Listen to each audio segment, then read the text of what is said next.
Winter's right around the corner. You know, a lot of people are usually transitioning into hunting season and doing other things, but you know, we're out here, the fish are still biting. If you want to get out on the water and catch some fish, these are some of the things I like to use this time of year.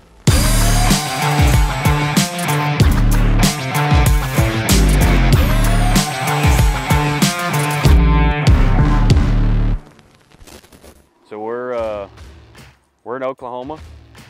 It's late fall, getting close to the time where, you know, the majority of folks will be wrapping up fishing and transitioning into hunting type scenarios. You know, but we've got a warm weather week here. It's 80 degrees yesterday. It's mild this morning in the mid upper 60s. As you can see, the fish are active this morning. You know, we got a gnarly cold front coming. Just missed one. So things are going to change this week, and this is about par for, you know, the time of year when weather changes, the water's going to drastically start cooling off. Fish are going to, you know, get more lethargic and not really be chasing bait and eating like they are this week. You know, this week is going to be a good week because it's still warm up until tomorrow. One of the first baits I like to pick up this time of the year is a smaller profile crankbait. You know, Yo-Zuri's got a 3DRX crankbait out. It's new. It's a small profile bait, and the reason I do that is because I feel like it generates more bites this time of year. That's a little bit of personal preference, but for me it works. So that's one of the reasons why I'll go to this initially. And you know, obviously you'll get a vibe for what the fish are wanting. Change colors a couple times, but this is one of my go-tos this time of year. This particular place right here that we're fishing, there's two culverts that come through the road. It's got a little bit of current. There's a lot of bait fish grouped up right there. You know, I've seen a lot of activity from fish all in this area feeding on bait. So, you know, we've got the right profile bait. We're in the right location. Fish are feeding. Obviously your bait fish are going to be attracted to current, and your bass and other fish that are feeding on the bait will be right there with them. So it's just a matter of time before you get a bite. A lot of times the angle or the way you set up on a particular piece of structure like this here, obviously I don't want to be sitting directly out in front of it, throwing directly at it.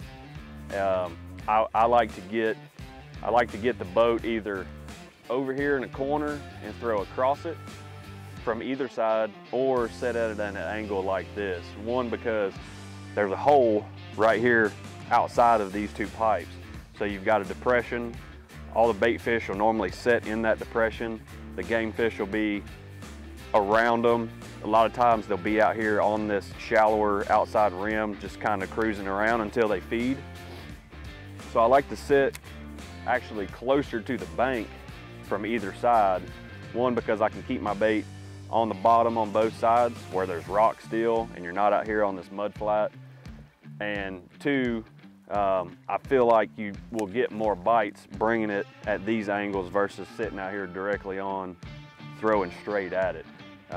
Obviously crankbait's gonna dig, so it's gonna get down, come through that depression, you know, and a lot of times there'll be a log laying in the bottom of it, a rock, something that it could deflect off of and cause those fish to react and generate a bite. The setup I like to use with these smaller crankbaits is pretty crucial too. Obviously, you know, it'll make casting small baits a lot easier. This is a 7-foot, it's a medium heavy rod, but it's got plenty of give to it. So, you know, it works really well for throwing these small baits. It loads up well. You can throw a really light bait a good ways. And I'll usually throw it on 12 to 14 pound T7 fluorocarbon. It's kind of depends on how deep I want that bait to get. Sometimes I'll go down to 10. and that also depends on what I'm fishing it around. So this kind of stuff, the water's dirty, it's only about 3 foot deep. The bait doesn't have to get down too deep, so I'm throwing 14. If we were fishing a scenario where this was real clear water and maybe it was 10 or 12 foot right here, I would probably be throwing it on 10 or 12. That way I could get the bait down a little deeper.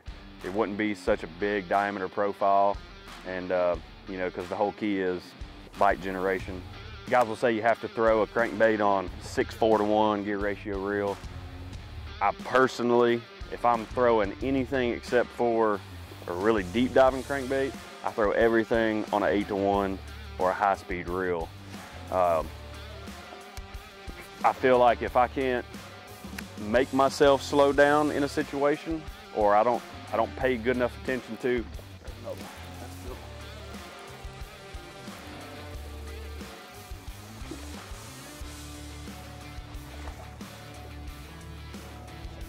There we go. Just like that.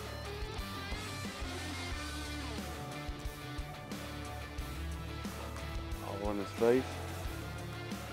Nice fall Oklahoma largemouth.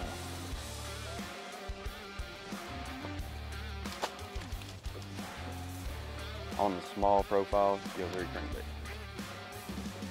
But what I was getting at was, if I can't make myself slow down in a scenario, whether it be I'm throwing a small crankbait, or I want, you know, generally I'll be reeling it pretty quick. It won't work me as hard throwing a high-speed reel, but if I'm in a situation where I need to slow it down, I can mentally tell myself, all right, just, you know, slow your reel speed down some. You're basically go back to a 6:4 or 7:1 line retrieve rate, but at the same time, if I get bit and I have to catch up to them, I've got a high-speed reel.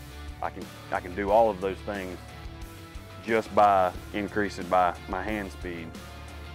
Been too many scenarios where I've been in a situation where I couldn't catch up to them, or I've actually had to take a 6:4 to 1 or 7 to 1 reel and reel it as hard as I could to make a bite, to generate a bite. So, you know, everybody's a little bit different, but that's my personal preference on it, and seems to work out pretty good the majority of the time. Another good option this time of year is the Yo-Zuri 3DB 1.5 square bill. This particular bait, if you'll watch my rod tip here, you'll see it's got quite a bit more action. It's a little more violent than the smaller profile crankbait I was using. So there's times where, you know, they may eat that one, but this one may produce a little bit more, you know, a little bit more activity, may cause a little more commotion, where those fish might react to this one better. Plus, it's slightly bigger in profile versus a little bit more water. You know, it's just one of those things where you really got to pay attention. Like I've caught several fish on that this morning already. I picked this up and I've caught several here too. There's times where, you know, they may only want this one and they may only want that one, and the differences are so subtle that, you know, you just really got to pay attention to it, and that's the key to getting more bites. But, you know, both of these are really good options this time of year.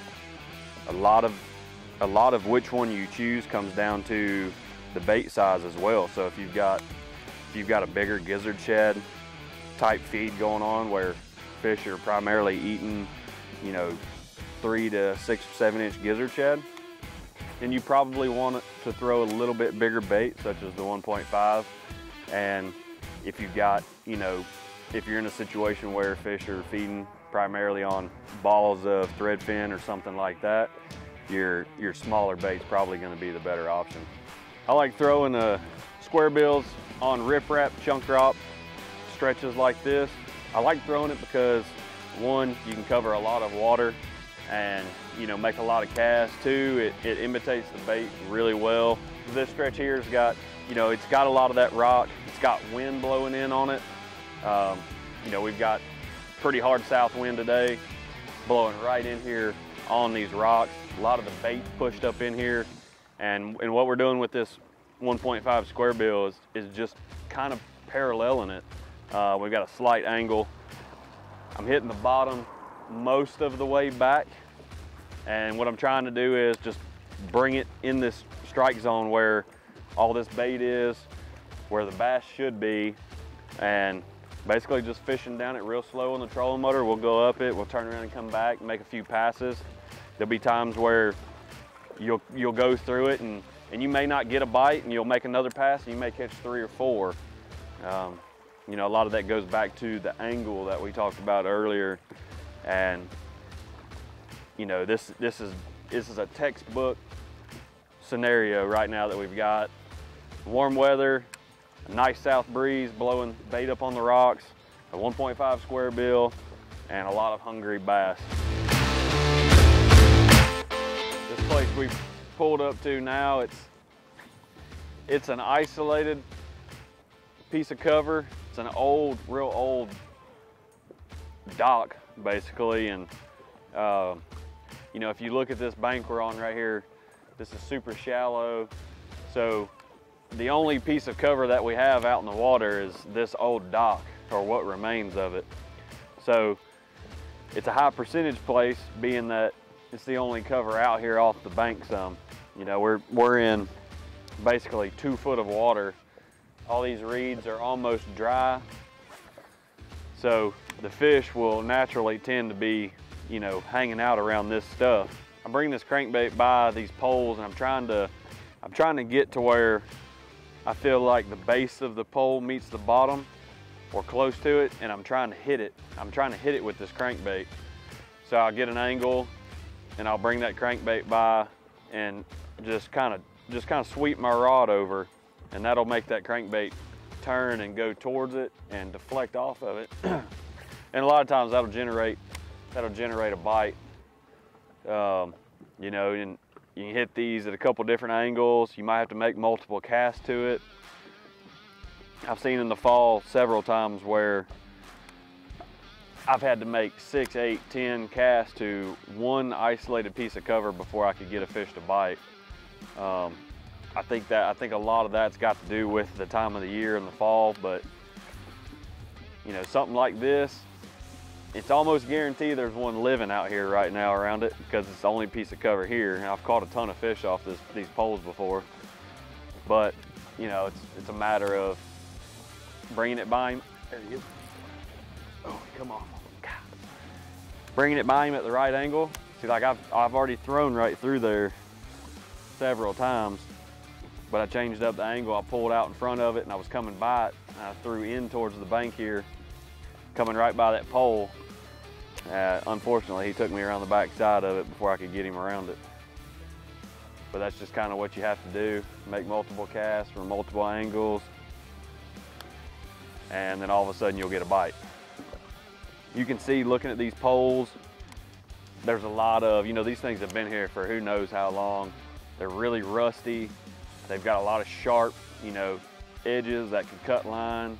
The concrete we were just fishing, it's the same way. It's been there for a long time. A lot of sharp edges that your line can rub against and you know, potentially damage. But what's good about the Yo-Zuri T7 fluorocarbon, this is 14 pound I'm throwing, it's extremely abrasion resistant. So, you know, that fish right there that I just hung, he took me around the back side of that pole and dogged me pretty good there, but come off. The good thing is, you know, I go up and check my line. I don't even have a nick, I don't have a rough spot. I've got all the confidence in the world to keep fishing around this stuff without worrying about breaking a fish off around a pole, or, you know, a piece of cover that may have a sharp edge, or a rock that the line may nick if I get a fish on. It's very important to fish with something that is very high quality like this, and something you're confident in, especially in a tournament situation where, you know, you're fishing for money, you're fishing for a paycheck, and when you've got a line that can withstand all this nasty stuff that these fish live around without breaking, you know, that makes the difference in cashing a check and not some days. Another bait option that I like this time of year is the 3DB popper from Yo-Zuri. This is, you know, it's a pretty versatile bait. When you hear popper, you know, you would think just a straight up popper, but this thing walks really good too. So you can kind of mix it up. And bone is one of my favorite colors this time of year. And really anything that imitates a shad. Today it's cloudy, so I'm throwing this one. It's a really versatile bait. You can cover a lot of water with it. You can fish it fast. You can fish it slow, nice and subtle. You can get aggressive with it. And it catches some big ones too. I really like throwing this bait on 30-pound super braid. I prefer going straight to braid. You know, I've always done it with whether it's a popper style bait like this, whether it's buzz bait or walking bait. I like simple. You know, you hear a lot of times guys will go from braid to a mono leader or something similar, and then you've got an extra knot in there. I prefer it to be as simple as possible, so you don't have a malfunction, you could call it. I will sometimes put either a snap ring or an O-ring on here on the nose. This particular one I didn't, but that's about the only thing that I'll do. I like it simple, straight braid. It gets it done for me. I feel like I've caught plenty of fish too. You know, it's just another good option this time of year to catch some fish. And it's something that's a little bit different. You know, a lot of people this time of the year are throwing, you know, walking style baits, bigger baits. For me, something like this, it's a little more subtle, but it's versatile. So you've got basically the best of both worlds with it. And it catches just as many fish. This particular lake has, and I've seen it this morning, I saw one big gizzard shad that was trying to get 8 by what looked like a pretty good fish. It's got a lot of small bait fish in it though, smaller shad, and that's another reason I'm throwing this particular popper too. It matches the size of the bait. The water temperature's still in the upper 60s, so you know, the fish are pretty aggressive. This is going to be about the last week that they're going to be this aggressive. They're going to be eating, you know, top water and stuff. I feel like that bite's going to be dwindling, so we're taking advantage of it while we can. You know, it's kind of a circumstantial type deal where timing is perfect to be doing this. And days like today here, where it's cloudy, we've got some overcast, we got a crazy front coming tomorrow. I mean, it's all the right conditions to throw something like this and throw it all day long. You know, it's not just a summertime deal. I've had days where, you know, I remember one clear as day I had when I was in college. I was fishing in a lake in Oklahoma, and it was Thanksgiving. We had a college qualifier, and it was actually cold. It would be like tomorrow. It was like the first day after a front came through, and we felt like we had a pretty good bite going on, but it dwindled on us. Something changed. Well, we ended up seeing, we got in a small pocket. It would be similar to a pocket like this, and we started seeing the water that was just kind of boiling. And what it was bait balls that had pushed into a pocket, and the fish were underneath them. They weren't blowing up on them, but they had them basically hemmed up, and the bait was just rolling in the water, and it was creating a boil. I threw a buzz bait across the top of them and caught a 4-pounder. And I was like, okay, you know, this is what we need to go do. So I started running around. The water temperature was like 55 degrees. So when I'm looking at picking up a topwater, whether it's spring or fall, I'll do it. I'm confident with it when the water hits 50. When it's 50 in the spring and it's on a warming trend, I'll pick it up, especially a big bait, buzz bait, something I feel like is gonna catch, you know, a 5, 6, 7-pounder. And in the fall, I'll throw a walking bait, popper, buzz bait, something like that, well until the water gets to that low low 50s to 50, as long as there's still some kind of activity going on where you see them chasing bait, or you've got bait grouped up, you can tell that there's some kind of activity, I really feel like personally you can catch a giant bag of fish on a bait like that time of the year. And depending on where you're at in the country, you know, you may be in a place where you can do that year round, but here it's generally from mid-March, late March, depending on the weather we have, the winter we have, all the way till Thanksgiving, 1st of December, somewhere in there, depending on how gnarly our first couple fronts end up being in the fall and early winter. But you know, it's something to keep in mind.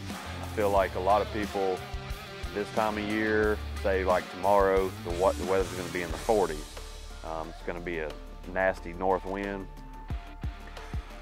A couple days later, when those winds lay down, it's still going to be cold, but the water temperature is still going to be warm. It's just going to be falling. But the fish are still going to eat. They still got to eat to survive. And you know, the shad and everything aren't just going to immediately run out to deep. God, they're not just going to immediately run out to deep water, you know. So it's going to take a little bit. You know, a lot of guys would immediately just put that bait down or think they won't bite it anymore, but that's really not the case. I'd love to catch that one. I just missed it. That was a good one. A lot of times you'll miss a fish, especially top water like that, and a lot of times they'll come right back and eat it, and a lot of times they won't.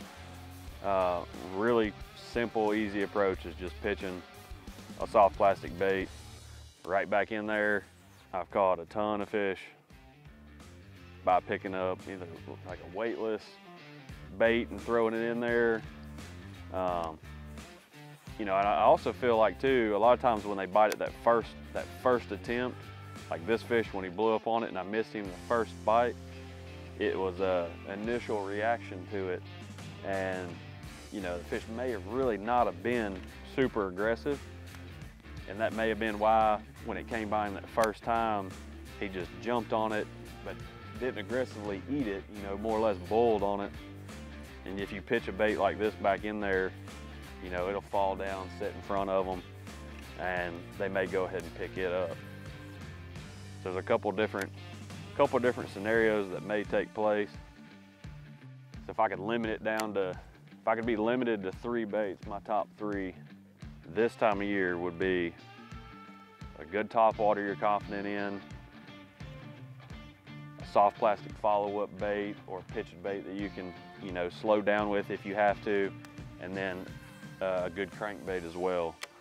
Both the crankbait and the top water are really good options for covering a bunch of water, and in the fall, to me, covering a bunch of water is a pretty crucial thing to do. Oh, that's a big one.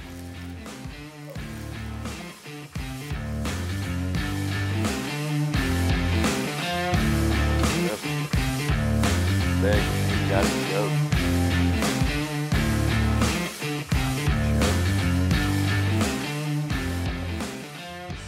All right, guys, this is, you know, it's late fall, it's November, Oklahoma. Top 3 baits for fall fishing. Just caught one about 4 pounds on the 1.5 square bill. You know, top water too, we've caught several on it today. Caught a couple on a plastic worm and doing a couple other things, but you know, you want to catch good bass in the fall, keep a top water on the deck, square bill on the deck, a small crankbait, and you can catch some of these right here.